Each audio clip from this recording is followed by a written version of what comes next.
Halo semua, selamat datang di channel kami, Jurnal Kriminal bersama saya Atika Walo. Bagi Anda yang menyukai pembahasan tentang kasus-kasus kriminal, misteri, horor, kami sengaja membangun channel ini untuk Anda. Jangan lupa untuk mendukung channel kami dengan cara subscribe, like, komen, dan share ke media sosial yang Anda punya. Pembahasan hari ini yaitu tentang serial killer dari Brazil.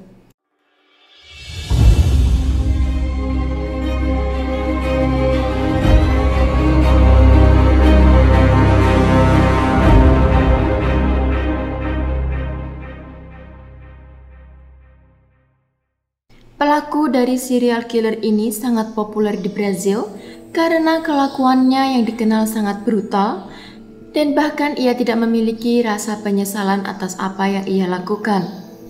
Dan setelah ia keluar dari penjara, pelaku pembunuhan berantai ini memutuskan untuk mengubah profesinya sebagai seorang YouTuber karena ia sangat terkenal dengan kejahatannya dan menggunakan kesempatan itu untuk membuka jalan kehidupan barunya.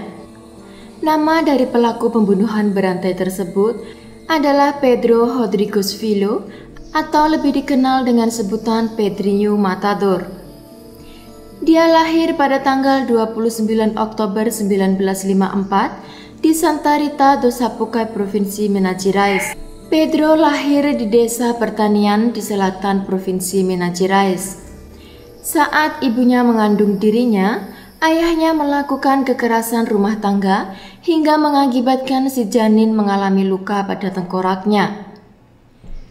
Kejadian itu memperlihatkan pada kepribadian Pedro, ia memiliki karakter paranoid dan antisosial.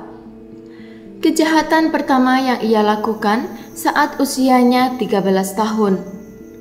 Pemicu kebrutalan tersebut dikarenakan ia mengambil kuda sepupu tuanya dan tanpa izin hingga membuat sepupunya itu marah. Lalu ia memukul tepat di mata Pedro. Karena pertengkaran tersebut, Pedro menyimpan dendam kepada sepupu tuanya.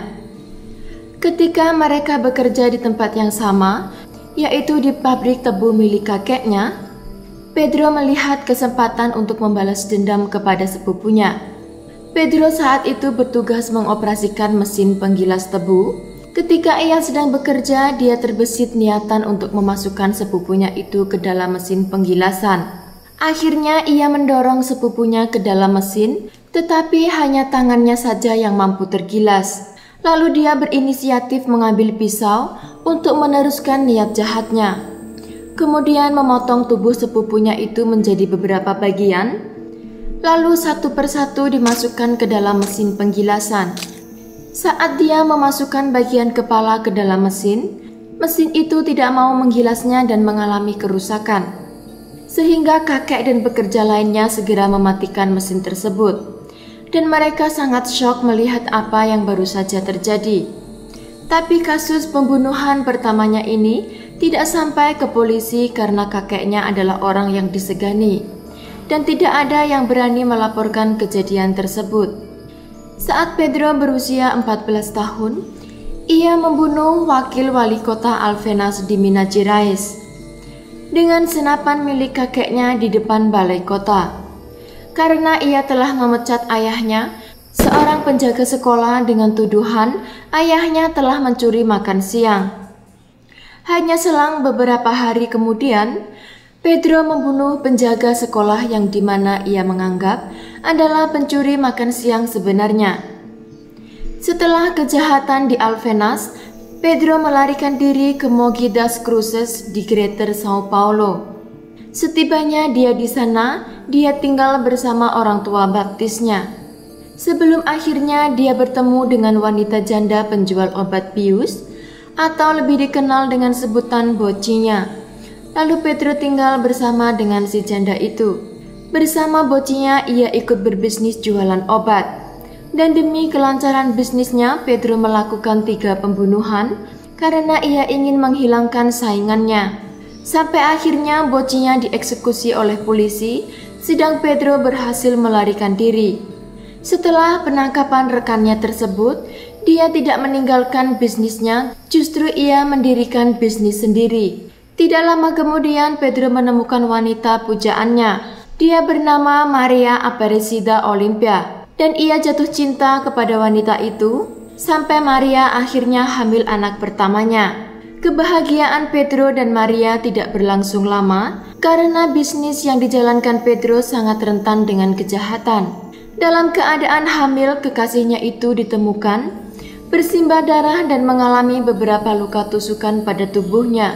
Pedro menemukan tubuh kekasihnya tergeletak tidak bernyawa di kamar tidur dengan pesan singkat yang tertulis di tembok, "Cari tahu siapa pelakunya." Pesan tersebut ditulis dengan darah Maria. Pedro adalah pembunuh berdarah dingin. Walaupun dia marah, kecewa, atau sedih, tidak pernah dia perlihatkan, tetapi di dalam hatinya penuh dengan dendam. Pedro mendapat informasi tentang siapa pelaku pembunuh kekasihnya, yang tidak lain adalah pengedar narkoba saingannya. Ia juga mendapatkan info jika adik dari pelaku pembunuhan terhadap kekasihnya itu akan melangsungkan pernikahan dalam hari-hari dekat.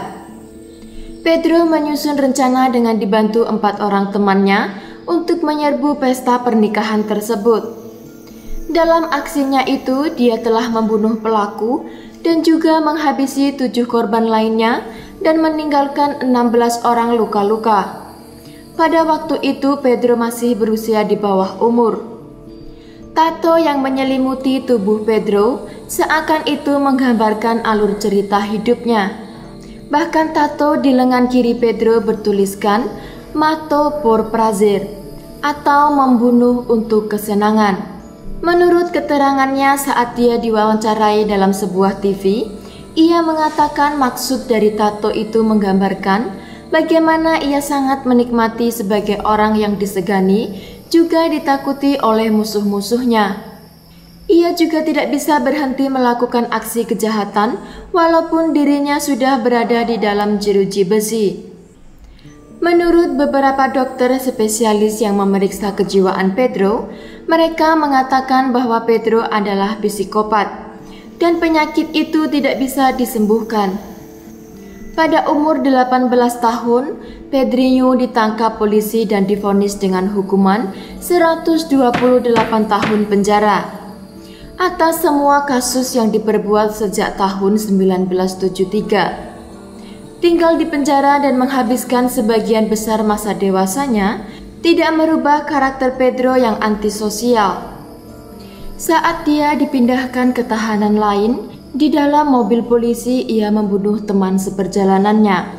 Padahal keduanya saat itu dalam keadaan diborgol. Tetapi itu tidak menghentikan darah dinginnya karena mengklaim tahanan lain itu adalah pemerkosa. Di tahanan dia merasa bangga atas apa yang ia perbuat.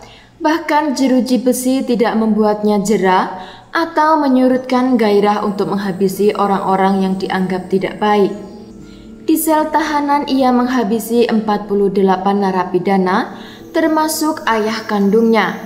Pedro sangat yakin bahwa korban-korbannya tersebut pantas untuk dilenyapkan karena mereka adalah pembuat onar dan kerusakan seperti pelaku pemerkosa, pengkhianat, pemuja satanik, dan orang-orang yang dianggap tidak baik menurut versinya.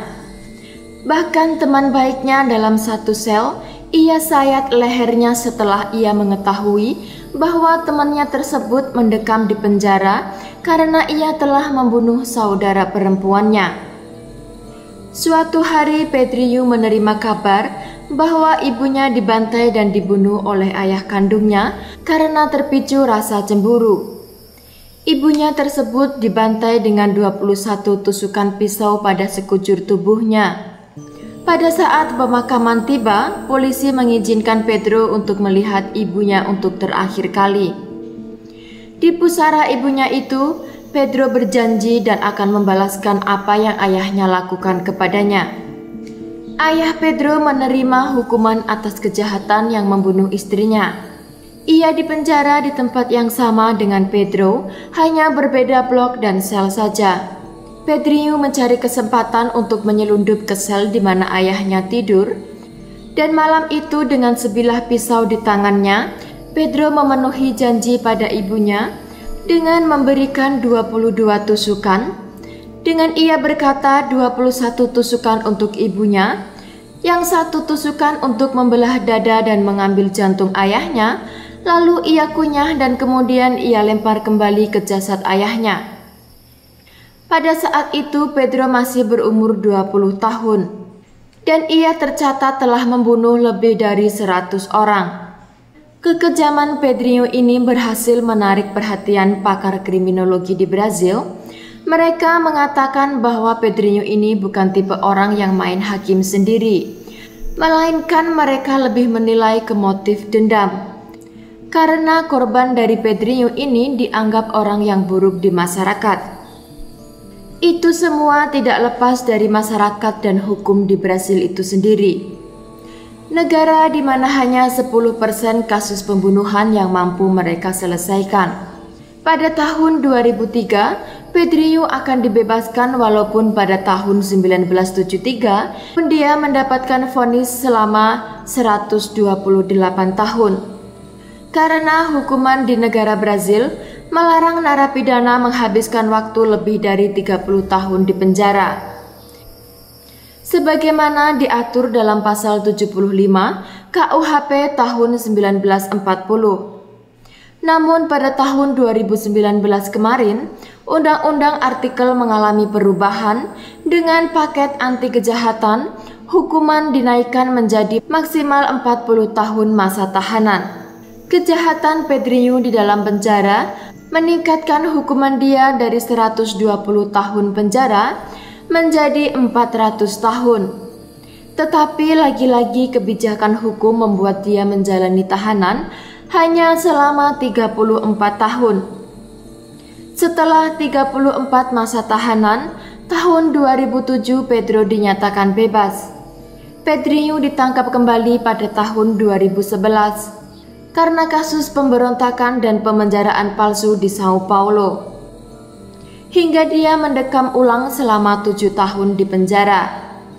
Dan akhirnya ia menghirup udara segar pada tahun 2018 pada usianya yang ke-64 tahun. Dia menghabiskan waktu hidupnya selama 41 tahun di penjara. Dan sekarang Pedrinho menjadi artis YouTubers. Sekian kasus hari ini, jangan lupa tinggalkan like dan komen.